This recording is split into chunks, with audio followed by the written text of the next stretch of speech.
So, hello, Hello. Geraint. How are you doing? You are live with the Merchant of Magic. How are you? Yeah, very good. Yeah, thanks for inviting me along to my first ever Google Hangout. Woo! I know, yeah, celebration. I'm gonna Yeah. set some balloons up. No, it's good. It's good. So we essentially just want to pick your brains a bit and speak to you for a while and have this offered out to everyone and see what you have to say. Really. Yeah, definitely. Thank you. So obviously we started selling your downloads on our site, which are pretty epic. Loving extra extra, by the way. Uh, Thanks. Anyone hasn't seen it, go to our new downloads. You'll see them there. There's non-toxic extra extra, and I think we're uploading Fate today. So that's Nice. Thank cool. you. But we got a few questions we just want to ask. See what your replies are essentially. So we'll start with something really basic. So how Yeah. did you get started in Magic? Oh, the famous one. So, yeah, it's a bit of a weird story, really, for me. So, I didn't get started in Magic till I was 16, so I was pretty late compared to most of you out there probably watching this at the moment. You probably got started when you were younger and you had like a Paul Daniels Magic set or Marvin's Magic set. I had all of that, but I was just never really good at it. So I had a job interview for Burton Menswear when I was about 15, 16, and I was 40 minutes early. I thought I can't be that early, so I went across the road to a bookshop called The Works, where they sell sort of discounted books. And literally on the stand right in front of me was the Encyclopedia of Magic by Nicholas Einhorn, sort of introductory book. Nick Einhorn's a genius, I think, but the book was £4, and I looked through. I thought I could learn a few of these. I took the book across to the coffee shop, to the Starbucks, and I learned the back palm. I had a back palmer card, Right. and I remember seeing on like Secrets of Magic, like that I watched on sort of the TV, that it takes 10 years to master, and I had it down in like 3 minutes, or at least I thought I did when I was sort of 16. So yeah, I went across to the interview. They said, "Have you got any hobbies?" And I was panicking. I lied. I had a magic book in my hand. So I said, "Yeah, magic." And he said, "Show me something." I vanished the business card with a back palm, and I got the job. So I just sort of stuck at it, really. Sweet. So, I had to keep up the lie. yeah. So, have you, in your endeavours, come across any sort of obstacles or anything, or barriers when getting started? Um, yeah, so there's a massive one for me when I was first starting out in Magic, which was the whole new generation versus old generation. There seemed to be a massive divide between people who are experts in Magic and then putting a barrier up for people who wanted to get to know Magic. And it was Newcomers. yeah, like, oh, you shouldn't be learning that, or no, I'm not going to teach you that because you don't know this yet. And I joined a Magic Society, and I asked about 15 people if they could teach me the pass, because I obviously had seen people do it. I thought that looks amazing. I want to learn that, and no one would teach me. They were like, "Oh, it's too hard for you. It's too hard for you." Do you reckon it's because they couldn't do it themselves? Well, do you know what? I'm starting to believe that might be the case. But there was a guy called James Piper. I don't know if you know him. Yep, we've heard of James, definitely. Yeah, yeah, and he was a sort of in and outer. He did a few gigs, but he'd come to like once in a blue moon Magic Society meetings, and he actually sort of took the time to sit down and teach me, and he was amazing. And then they told me about it was Wayne Dobson's lecture in Cardiff Arms Park, and I decided to go along. I met Gary Jones, who blows my mind every time I meet him, and yeah, like thankfully he was the one that sort of broke down that barrier then between old school professionals and newcomers to the art who like to kick about with a little bit of flourishing. There's a And whole new wave of creativity within everyone that's new, isn't there? It's quite special, really. It's very different to the old style, but yeah, you got to give kudos to some of this creativity. Yeah, massively. And I still to this day, like if someone says to me, "What's the best trick you've ever seen?" I'll say sort of the old school trick by Gary Jones, 6 cards to pocket. Right. Yeah, that's a classic. Gary Jones is one of those people that can just nail you. He every time I meet him, he misdirects me with something. He fools me with something. So he fooled me like 5 times in a row, then taught me how it worked, and then fooled me again with it, and I ended up with a coin on my thumb. I was like, who is this guy? So yeah, like it was a barrier to begin with, and probably the best bit of personal advice that I could probably give out to anyone that was brand new in Magic is to not bother, which is quite controversial, is not bother with a Magic Society, and sort of pick out your own products, design your own routines, look for what suits you, and don't be influenced by anyone else that wants to show you sort of 10 packet tricks in a row. Try and look for those magicians that are sort of willing to befriend you and teach you a few cool things. Seek out the material you want to learn yourself, and you'll pick up the other stuff along the way anyway. Yeah, that's an interesting point. I mean, there's obviously a lot to be said for Magic communities and societies and things like that. But I think having worked at the Merchant of Magic for so many years and seeing so many creative people send us things, some of the most interesting ideas are the people that haven't been influenced by the Magic community. You know, I remember the first meeting Joe Barry, who didn't frequent Magic societies or anything. He just got the expert at the card table, an expert card technique, and he can do the most amazing things. And he's got his own style completely because of that. He hasn't been influenced. He hasn't been taken down a pathway, so to speak, by his peers. So I suppose there is a lot to be said for that. So I was going to actually say as well, because you've obviously had some recognition within the Flourishing community. So how much of an impact does Flourishing have on your Magic when you're actually performing? You know, how do you integrate the two? Do you feel that they work well together, or do you try and keep them separate? Yeah, I try and keep it separate. So Flourishing is just what I enjoy.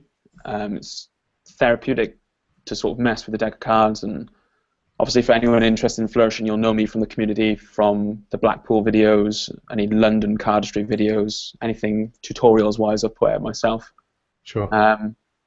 But yeah, I don't think it has as much of a place in how I perform, and it definitely has a place for anyone who performs quick, snappy tricks. I know Dan Chard flourishes a lot in his Magic, and it fits perfectly with his style of someone who can sort of run circles around a deck of cards. Very elegant with the deck, very elegant with all of his moves, and they're very fancy and flow very nicely. So and a lot of his Flourishing is like misdirection. So you'll sort of flick a card out and it'll jump over here, and they'll say, "Oh, but did you look over here? This is in my pocket." So for him it works. For me, I've sort of gravitated away from any flashy visual sets and routines for gigs and performances. So I sort of flourished myself. It's kind of like an individual thing, and you've seen me, Ben, around conventions and things. I'll be there with a deck of cards constantly. I'm fighting the urge to play with the deck now. I know the feeling. But yeah, like personally, I don't think it fits well enough, unless, of course, you're doing sort of routines like a multiple selection routine where you reveal each selection, in which case things like fans and flicks into the air and sort of triple cuts, they fit really well there. Yeah. So you think, I mean, obviously you think that Flourishing can fit within a performance at gigs, but it has to fit your style as well. Yeah, and this is another thing, like with style, and this is just a personal view, but I've seen magicians who will have 2 personas. So there's one where they're just chatting normally and they can show you a trick, and then there's one performance mode where they'll stand up and they'll be like, "Oh, hey, let me show you this over here. Let me grab this coin. If you look at that, see that's real," and they'll do some crazy arm movements and things. I think Switch For on to an me, act almost. yeah, yeah. People can see through it. They can see through when you're in performance mode and actual mode. Sure, sure. And I think as long as you are comfortable doing performance mode, then it is your actual mode. And if you're sort of quite lively and you want to flick cards through the air anyway and laugh and giggle and do what Dan Chard does really well. But for me, I'm quite sort of quiet and I've got quite a dulcet tone. So a lot of my magic is mentalism or borrowed objects, and we'll have a bit of fun, but it's never sort of cheeky and one-liners. I'm not the type of guy to get away with a joke, unfortunately. Hold out your clean hand. No, the other one, sort of thing. Yeah, I don't get away with that at all. So, I mean, you've obviously created some great sort of original magic with everyday objects. But how important do you think using everyday objects is to a modern lay audience? I think it goes back to like how they perceive magic, and some people would have seen sort of big illusionists as a kid, in which case anything you give to them is instantly a magic prop, or oh, that's a secret deck of cards, or why are you using a Chinese coin, for instance. It's all about sort of how they perceive it. Some people, as long as you're going to give them the proof that it is real, then they're happy, and some people don't care. As long as they're impressed, then they're happy. But I personally, I don't like carrying a lot of gimmicks around with me at gigs. So anything I create or anything I try and perform, I try and do with everyday objects. And Ben, you probably get this all the time. I don't know if Dom gets it as well, but basically you go out for a meal, or you'll go out shopping, and you'll see someone and they'll open their wallet. They're like, oh, this is that card that I signed. Can you do that trick for my friend where you get a coin in a bottle? And you're like, oh. I wish I had it with me. Yeah, because you've left your gimmick at home. Whereas now I have people coming up to me and saying, can you do this, this, and this? I'm like, yeah. Like, yeah, no, that is an added benefit, obviously, of being able to do things impromptu with everyday items, especially borrowed items. I think. Yeah. I was just going to say, myself personally, I love to use everyday objects, but I'm probably worse than my wife in getting ready to go out. I mean, because I always like to. I have the sort of mentality that every magician should be prepared. You should be prepared to show something at a moment's notice. And so yeah, I'm constantly thinking about what's in my pockets. I have pocket management for my jeans and a t-shirt as much as I do for my suit at work. So it's. I totally agree with you. And as a magician as well, you should be ready to perform at any time. You need tricks that you can do on the fly and a repertoire of that, and you need tricks that you can do that enhance your aesthetic as a magician. So the gimmicks definitely have a place. I personally, I think that I'm just too fat for my trousers to be stuffing my pockets full of like 10 gimmicks. Yeah. So I literally, when I go to a gig, I go with a deck of cards, a stack of business cards, and my phone and keys, and that's it. And I can do an entire set of sort of borrowing things and using my own. Okay, that's a great sort of thing. So what sort of genres of magic do you perform? So I try and keep it really simple. And I find myself now, lately, going back to the stuff that I was a fan of when I first started magic. So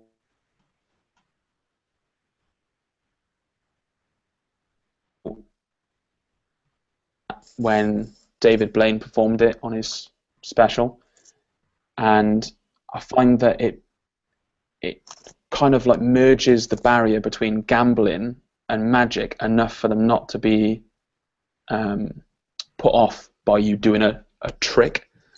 So if you go to a table and you say, I've been hired by the bride and groom for this evening, do you want to see something? Hands up if you gamble. You're not saying sort of pick a card, and it doesn't matter how good you are at audience management, you'll still get people that go, yeah, I've seen this one, or pick a card, oh yeah, I've seen this one.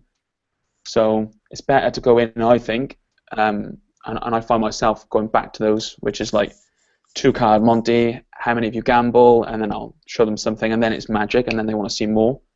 I think that's a great point. Ambitious card.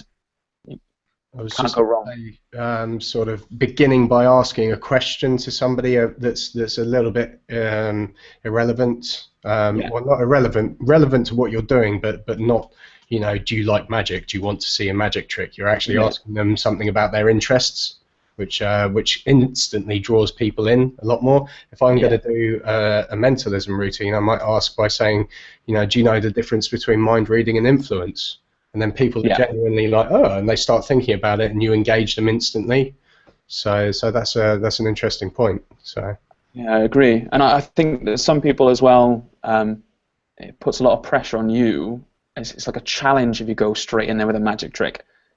So you'll approach some tables, especially if people have been drinking, and you'll see that instant table atmosphere change. So you go, guys, do you want to see a trick? I've been hyped by the bridegroom.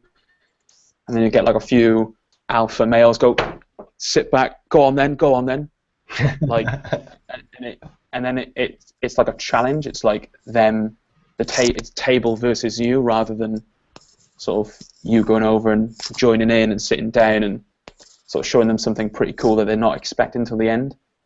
But yeah, I do a lot of sort of classics, really, like 2-card Monty and Ambitious Card, and then mentalism is where I sort of focus then. So I'll say I've got, like, for signature things then, that's funny because it's written here in my pocket, do you know what I mean? And then I'll break into things like, let's try something cool. I think I understand sort of you all well enough now to do this. If it doesn't work, we'll do something else, but let's try this. And then I'll sort of blend into that mentalism phase. Yeah, there's a trick that we're promoting at the moment called PS I Love You, and it's a really simplistic sort of trick as far as method goes, but it's the way that Steve Shufton's written it is really powerful. It's like a 2-phase prediction thing, which is just, you know, 7 business cards and a pen. And it's a really powerful sort of thing to sort of cross over the barrier from doing maybe a card trick or something and then going into your mentalism routines and things. But yeah. So what's your go-to effect? I'd probably say 2-card Monty is the go-to effect. Like if I've got a deck of cards on me, that's the go-to effect. If I haven't got a deck of cards on me, I'll always go for non-toxic. Sure. At all times, because it's sort of set up at all times. I carry my phone on me even when I don't have a deck of cards on me. But there's loads of things you could do. I just think that when put on the spot, people expect a short, snappy trick rather than a sort of full routine. There's so many benefits to that as well. It seems organic and natural. You know, actually, before we start ranting on about non-toxic, can you just describe for our listeners exactly what it is? Yeah, so I don't know whether anyone that's watching has seen the sort of classic effect, but it's basically an add a number routine. So you get a phone, and the spectator types in any number they want. So the sort of presentation I used, and a few other magicians use, is that they type in their date of birth, and then it's handed off to the next spectator, or they can multiply it by their own 4-digit number. And then we multiply that by the time, so the random time that we're doing this. And I say there's 66 million mobile phones in the UK, and give that answer a call. So whatever the outcome was, they call that number. So the first sort of, it's shock, it's a mobile telephone number, that's crazy. The next thing is, when they call it, your phone starts ringing in their hand or in another spectator's hand, and that's crazy. That's another sort of reaction moment. And then the third is when they answer it, and it actually is you, and it's not an app, and it's a genuine phone call. There's like another reaction moment. So yeah, for me, it's a go-to. If I don't have a deck of cards on me, like I always default to that, and I have done since sort of 2009, really. Well, is that just for iPhone, or is it iPhone and Android as well?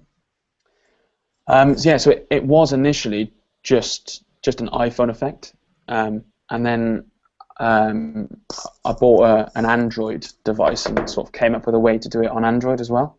Okay, cool. So now it's Android and iPhone smartphones. So it doesn't matter to me which phone I've got on me or what phone they've got. If you want to set sort of something up, you want to do the sneaky method first. But but yeah, you can do it with any smartphone. Cool. Okay. So, do you consider yourself a creator then? I mean, if one of your go-to effects is your own effect, which is a great thing, would you call yourself a creator? I don't know, to be honest. I think there's a certain, in my mind anyway, there's a certain prestige of creators. So I think anyone who sort of publishes an original material and it's well received and it's not a rip-off, anyone that does that is a creator in their own right. But I wouldn't introduce myself at a convention like that. I wouldn't introduce myself like that on a business card, or if someone asked me, I wouldn't say Magic creator. I'm a creator. Yeah, magic creator. Although it does give you some sort of like Jonathan Creek, super clever, intelligent element to your sort of reputation. It's just I personally find it sort of a bit maybe self-indulgent for me to even think of myself like that, because I've only sort of come up with a few effects. I'm sure other people will think different, and I've got a few people that sort of think I'm a creator. I don't know. Am I a creator, Ben? What would you say? Well, to be honest, you have created, a couple of great effects that have been used like worldwide by professionals. I mean, is there any, for example, is there anyone that's you've seen using your effect that's completely humbled you and made you go, oh my god? Do you know, I've had a few. I know. That's why I ask. Right. Okay. So, I suppose the most humbling initially was when Chris Kenner came over at the session, sat down with us, and said, "Sort of, I know you." He said that B. Smith used my effect, Fate. He said, "I've seen it." I showed him non-toxic, and he said, "Oh, that's awesome." I showed him the method and everything. And then when I released my DVD, which I think might be on Magic Shop. That's the Eden Project. Eden Project, yeah. I had a tweet from David Copperfield to say, good work. So he said, that's great. Incredible kudos. That's amazing. Yeah. He said, it's like, keep up the good work with your magic, great stuff, or something. So that was huge. And then Ben Hanlon, obviously, who's like a super charming guy. Met him at the session convention. And then when I was at Blackpool last year, Doug McKenzie, that many of you may know from consulting for Blaine, said that he saw my DVD in a hotel room and that he uses the effects. So that's amazing. Your Fate was also done, was it not on, is it America's Got Talent or something? Yeah. So for a huge boost to the magic community, I think, worldwide, Matt Franco won America's Got Talent, which for anyone who watches talent shows is like, it's a big thing for a magician to even get through. Yeah. And it's unheard of. I know. He did a performance of Fate on a TV show, Queen Latifah, her TV show in America, which he absolutely nailed. His performance was great. So that was humbling as well, to know that he's reached that level of fame and that he's sort of defaulted to something I came up with in my bedroom when I was sort of like 18. So yeah, I'd say you're a creator. Thank you. I'll take that. So what would you next like to do in Magic? What's your next achievement? Have you got anything else for the Magic community? Yeah, so at the moment I've sort of teamed up with my friend Rory Adams, and we're working on a few new videos and releases. Instant downloads is sort of, it's good, but I've got so many useless moves, which sounds stupid, but I was originally known for my card magic. I know Dom and you at Magic Shop put out my first ebook when I was 19. It was called Devious. Yeah. That was a long time, wasn't it? Yeah, it was ages ago. So yeah, I've got a load of sleights and ideas and things with a deck of cards that are either flourish based or that I think sort of just aren't good enough to want to perform every day, but are perfect for any move monkeys out there. So I'm going to sort of write like a lecture notes style book, like the Buck twins do. They put out sort of lecture notes, don't they? Sure. So yeah, all of those, and then I've got some DVD projects sort of coming up as well, which will hopefully be on magicshop.co.uk soon. And right. Most definitely. I want to start going into lecturing. I did my first lecture going back a few months ago, so I'd love to travel. I literally would love to travel the world and sort of show people what I've come up with and hang out with magicians all over the world. Like that would be really cool. So long-term aspirations, that's where I preferably want to be. Cool. Do you have any like major influences? Like who would be your biggest inspirations within magic? Yeah, so I actually had a love of close-up magic from seeing Dynamo on MTV Base, like back in the day. Like this was years ago, which got me on to watching Blaine's specials. So Blaine definitely, Dynamo, which is controversial, gets a lot of unnecessary hate within the community. I think he's sort of done everything. I think everyone at the Merchant of Magic kind of feels like what he's actually done for Magic and what his team have done for Magic, especially lay public's view, is I don't know how it can be anything but positive. You know, the amount of interest and the amount of you know, the amount that gigs have gone up and the amount that people are now being booked in restaurants and other places, and Magic's cool again and things like that. I think it's only a really positive thing, really. Yeah, and I think because he's on TV, it opens you up as well as a magician to a lot of sort of confidence and self-esteem building at a gig when they can see a trick in front of their face. And I've had countless times, oh, you're better than Dynamo. Why are you not on TV? Yeah. And you've had it as well, and any professional magician probably out there that's doing gigs every day, you should have had it as well. And it doesn't mean that you are better than Dynamo. It just means that people are enjoying that. People are enjoying that sort of close-up magic that they probably wouldn't have 10 years before when you went to a restaurant and said, do you fancy a magician? And they probably think it's a bit lame, maybe. Yeah, I think there's you know, there's a huge difference between watching magic on TV, whether it's performed in front of a live audience or not, but watching something on TV and then seeing something right in front of your face. Seeing something in front of your face doesn't need to be the massive big illusions you see on TV. It just needs to be something amazing and impossible, and then they'll give you, you know, the same respect, and because something they've seen with their own eyes, and they still can't believe it. So I think you know, I think it's only the amount of exposure that's on, not magic exposure, not secret exposure, but the amount of exposure that Magic's got on TV recently is a great thing. I think it's, you know, there's some really great programs, like Ben Hanlon's Trick. There's the new one, DMC's magic show that's on Nat Geo Wild is a great show. I haven't seen it yet. You should check it out. It's a bit more of a classic look at magic. He travels the world and looks at lots of different things, like the Asian market and things like that, and levitations and different styles, and he performs the grandest illusions of those styles.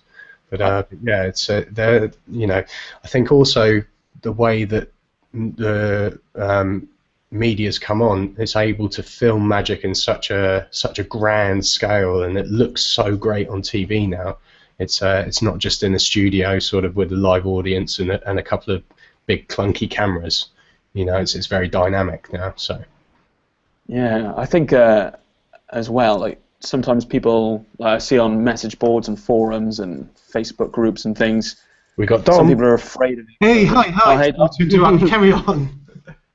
So yeah, some people are afraid of the exposure. They see all these gigs as something where people are going to challenge them at performances, and Dom's probably had this. Like, I've never once performed for someone where they go, "That was a good trick where you read my mind, or told me my birthday, or I called your number. Go float on that bus." No one's ever said it, ever. Like, because they don't expect it of you. And there's different singers that you'll go to gigs and enjoy, and there's different magicians that I think people will, they're not stupid. They'll understand the distinction between a grand illusion like walking on the Thames and you walking across a fish pond at a courtyard at a wedding. No one will ever ask that. And if they do ask that, it's probably them having a bit of banter with you, and as long as you can laugh it off and show them something equally as impressive, you can go home with your head held high and collect your tips. Yeah, exactly. I think it's a bit like watching David Copperfield vanish 13 people off the stage and then appearing back in the auditorium, and people would not expect him to do that out in the street. So like you say, I think the lay public is a lot. The lay public love Dynamo. Yeah, and he gets a lot of negativity from other magicians, but magicians are not his market. At the end of the day, I totally agree. Yeah, his job is promoting and inspiring people to watch more magic. So, for myself, if someone mentions Dynamo at a gig, I see that as a great compliment in the fact that, oh, okay, these people are interested in magic and they've seen some magic and they've enjoyed it in another setting. And I'm really likely, if there's a new magic show going on, I'm likely to say, oh, if you want to see some great magic on TV, check out Dynamo's new series that's on here. It's going to be on Watch at 6 o'clock, and I'll put that on the back of my business card and I'll give it to them. And even better than that is because obviously the more Dynamo performs on TV, the more likely it is that he's going to perform something that you can do or that you can learn.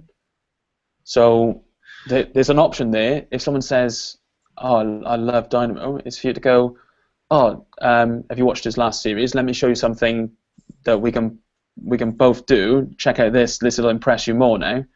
And you might do sort of coin and bottle, or you might sort of do an ambitious card routine in front of their face then, where they go, "Do you know, I watched that on TV and it was brilliant, but that is incredible. I've never seen anything like that in front of my face." I think when we met Dynamo recently, he even said himself that he can't obviously do everything he does on TV at gigs, but he will have a version of a vanish and a reappearance. He'll have a version of a levitation. He'll have a version of something into bottle that he can do for spectators, whether it's a coin or not. And I think we can all learn something from that if we're dynamic enough to just see the differences between sticking a phone in a bottle and well, why not change that and do something like Prohibition and do a cap in bottle? Yeah. It's the same effect for a layperson. And one of Dynamo's go-to effects is the invisible deck, which I'm sure you stock on Merchant of Magic. So sold 1,000 of them over our years. Literally, buy one of those, keep that in your pocket, and anytime someone says to you, "Oh yeah, you're a magician as well. Have you seen Dynamo? Like, I bet you can't do that thing." Like, you'll say, "Oh, well, actually, like, you've put me to the test now. Let's see if we can try something. Name any card." And if they are a fan of Dynamo, they probably would have seen that trick. In which case, it's equally as, if not more impressive, when done live to them in the first place. This is true. It's not a new thing either, because I imagine, the guys performing in the clubs and restaurants in the 70s probably every day got someone saying, "Oh yeah, did you see Paul Daniels? I watched the Paul Daniels magic show last night. It was brilliant. He did this and this and this." Or Doug Henning or something like that. So you're always going to be compared to someone on television, and you can't take it as a.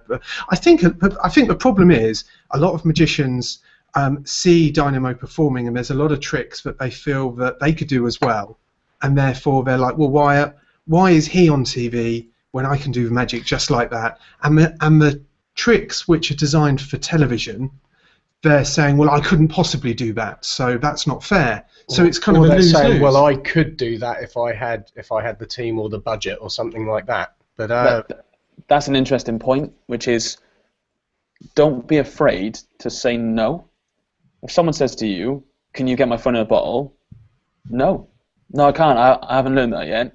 Or no, I can't. Sorry. I Like, turn around and I say, well, you know, at the end of the day, I'm not gonna. If I could, I wouldn't, because that's Dynamo's sort of his yeah. staple piece, and I'd probably have his lawyers contact me or something like that, and I say something like that to the lay audience, and they go, oh, really? Oh, wow, wow. If you leave a gig and the only thing they can say about you is that you couldn't do a trick that they've seen on TV, you haven't done your job properly. Like they, and this is a thing with like psychics and mentalists, and no one will ever remember the misses. So you can say, oh, you're thinking of James. Is it James, Jim, John? And people forget the names you've named previously. If they say, can you do phone and bottle? You say, no, I can't, sorry, but let me show you this. Can I borrow your ring? And you do something incredible for them. They're going to go home. They're not going to tell their friends, oh, he couldn't do phone. I met a magician tonight. He couldn't do phone and bottle. Because they're going to go, so? But if they go, I met a magician tonight. He took my ring. It vanished. It appeared on his shoelaces. Or he took my ring. It vanished. It was on my shoulder. Like, which one is the story they're going to tell? It's because it certainly isn't going to be the one where you didn't do a trick. I think So, they're asking as well is kind of like their way of testing to see if what they see on TV is really true. They don't need to see what they saw on TV exactly. They just need to see something that almost replicates it or gives them the same feeling. And it doesn't need to be this grand sort of make a car vanish or teleport from one building to another. You know, simply it's big because it's happening in their hands as well, and it's happening, you know, a foot away from them. Yeah, if I take someone's ring and it just completely vanishes, and then I go nowhere near my back pockets and it's on my car keys, that is a miracle to people. It really is. Yeah. And that's what they'll remember. They won't remember that they asked me to, you know, teleport across a building. I'll just say, well, I'll do something a bit more smaller scale, but I'll do it with your item. I'll do it with something of yours. Yeah, exactly. And I think that takes us nicely back to the point that we made earlier, which was, like, I go for the simpler stuff now. So things, the classics, like you said, like Ring Flight Revolution, like sort of either the Acid Novus Peak or a Peak Wallet. Like, it doesn't need to be some grand effect that you do every stage of the way. You could go out with the classics of magic and present it how you want, and it'll be equally as impressive as floating on a bus, walking across water, making someone's sunglasses sort of a snap and repair. Like, whatever you want to do, it should and can be equally as good as anything anyone sees on TV. Yeah. So when you're creating, can I ask a question? When you're creating, do you start off with an idea of a type of magic that you would like to happen? Like, okay, I want chewing gum. I've chewed the chewing gum. Wouldn't it be cool if that instantly turned back into, a fresh little block of gum, like in Extra Extra? Or do you find a method and a technique and think, wow, this could be a trick, and develop it into a trick? Is it top down or sort of bottom up?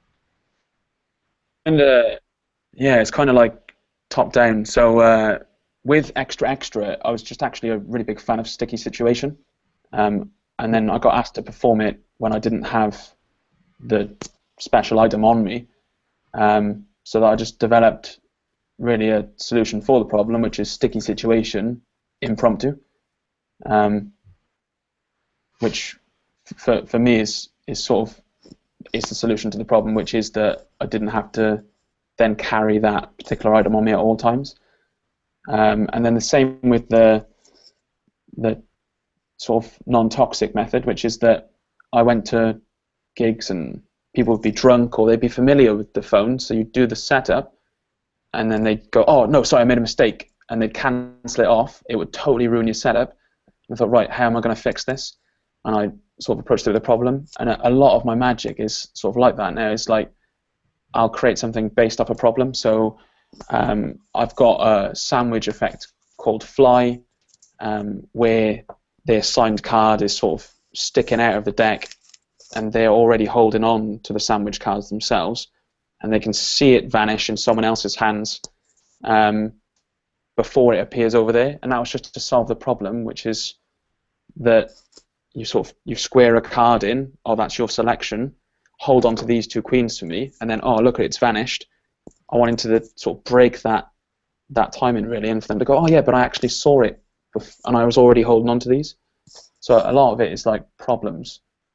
And then fate literally just came out of the blue. I used to play a game with my family on long road trips, which was to guess the next song on the radio. And I thought, what if you could do that with an iPod? And I played around a little bit with it, did it on an iPhone, worked a treat. And then over the years, I found out that people were just more impressed when you borrowed theirs and told them what song they were thinking of instead.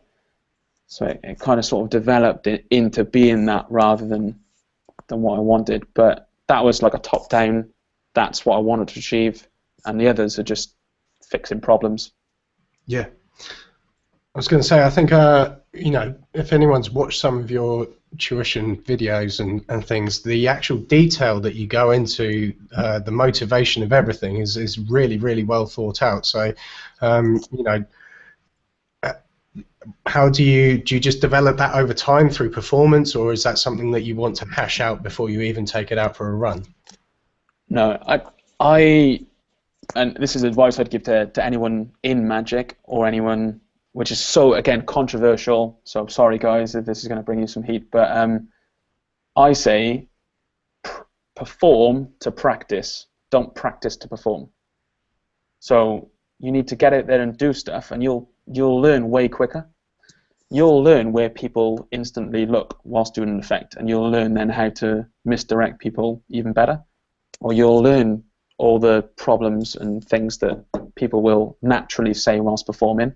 So I'm not saying go out to professional gigs and ruin 10 tables just to get that magic one on the 11th. I'm saying perform to your family, perform to your friends, see where they go, perform to strangers in the street that you'll never see again, and you'll identify all the nooks and crannies of a routine way quicker than you would is if you sat in your bedroom, perfected the sleights, and then realised that people are going to look at your hands anyway. I think that's an interesting thing, because we did a little video with Eric Jones a while back, and one of his pieces of advice was that he wished that he'd been caught more and people were more honest with him, because it's through those failures, so many people are afraid to fail, but it's actually through those failures that you can learn to be even better. Yeah, so. Yeah, I know. Yeah, and I see what you're saying, and I appreciate that as well, Ben. But I think, and I agree to some extent, but I think you need to practice first, but that isn't going. You are going to have to perform, but you shouldn't straight away buy a trick and go out and start performing it once you've read the instructions. There still has to be a bit of practice there first to get up to the standard that you feel is performance ready, and it probably isn't, but that's when maybe, like you said, you're going to have to carry on and perform. But I wouldn't recommend anyone to just go and buy a magic trick because they want to start performing it that weekend. Oh, no, and I think, you're right. I mean, there's two stages of being ready. One is, can you execute the trick? And the second is, you're ready to properly perform it. And I think I go at the executing stage. Can I, 10 out of 10, pull off that slide and vanish that coin? Great. And I'm not going to work for 4 years on that before I show anyone. And right, can I do it? Yes, I can do it flawlessly. Great, I'll go out and perform. But you then learn through performance. You learn through performance quicker. So if you can do a double lift, you don't need to master 5 double lifts before you go out and perform a routine. Go out and perform the routine with that one that you know, and then over time you'll pick up small subtleties and ways of doing things, like with any routine, that will make it perfect. And Dom, I don't know what you perform in your regular sort of sets, but I'm sure you've got things in there that have been in there for 10 years that started off sort of mediocre stage and now are like big hitters, just through small tweaks alone. Yeah, I think it's a whole series of small tweaks that have slowly over the years build it up to something that you feel is kind of like yours, even though the core effect isn't. You know, coins across isn't mine, but the way I perform it feels like mine because there's all these little tiny tweaks over sort of 10 years of doing it every night. But I agree with you. I agree with you with that. But I'd also I'd also ask really you've got a trick and you've got it to the point where you can execute the moves, and then you go out and perform it. There's not going to be anything wrong about failing and getting feedback from it. But if you're doing it to your family and friends, do you think that they're a good audience for you as a beginner? Are they going to give you honest feedback? They may not, but I think it depends whether you can be open and honest with them and say, right, listen, if you see something going awry here, tell me. If you see how I did it, can you tell me? So it depends on what relationship you've got with them. I think it's all about not fooling yourself. Yeah, like don't be afraid to fail either. Like I've messed up some serious tricks in my time that I've recorded, like chaos card through window. Yeah. I did that before in Revolution Vodka Bar, and the girl who was holding the cards against the window dropped them all, and it was just as good of a trick to everyone else anyway. So like, don't be afraid to fail. Like if you want to go out on a limb and do it, half the time it fails, in which case neither of you can do magic, aka the magician or the spectator. You can both go home not being able to do magic, or it'll come off anyway, and you sort of go home like a miracle worker. I think if you feel like you're performance ready to take something out, and you go out and you test it and it fails time and time over again, then maybe you should go back to the drawing board and put the practice time in to get the moves and everything sorted. So okay, well we're running out of time now, so I'm going to need to wind this down. So Grant, that's really fantastic, and I'm sure our viewers are going to get something out of that. What's your plans for the future? What's the next project? What can you tell us? Next project will be Fly, which is a signed sandwich routine, and after that probably a book and series of lecture notes, and hopefully that'll be 2015 wrapped up. Cool. How can we get in touch with you as well, just quickly before we go? Instagram, so it's instagram.com /Geraint_Clarke, or if you've got the app at Geraint_Clarke. But yeah, guys, thanks for having me on. I really appreciate it. No, you're welcome. You're welcome. That's really cool. And I've watched your career from when you sent me that instant download, that ebook, the Devious book, way back when. I've watched you slowly progressing through, and the magic's like awesome. So it's an inspiration to see that creative process and see you develop as a creator. Thanks, guys. Honestly, I really appreciate it, and this is humbling for me as well to even be asked on. So yeah, hopefully I'll continue to impress you both, and I'll see you at the next convention. Cool. Cheers. All right, take care. Catch up. Cheers, guys. Cheers, everyone. I hope you enjoyed that.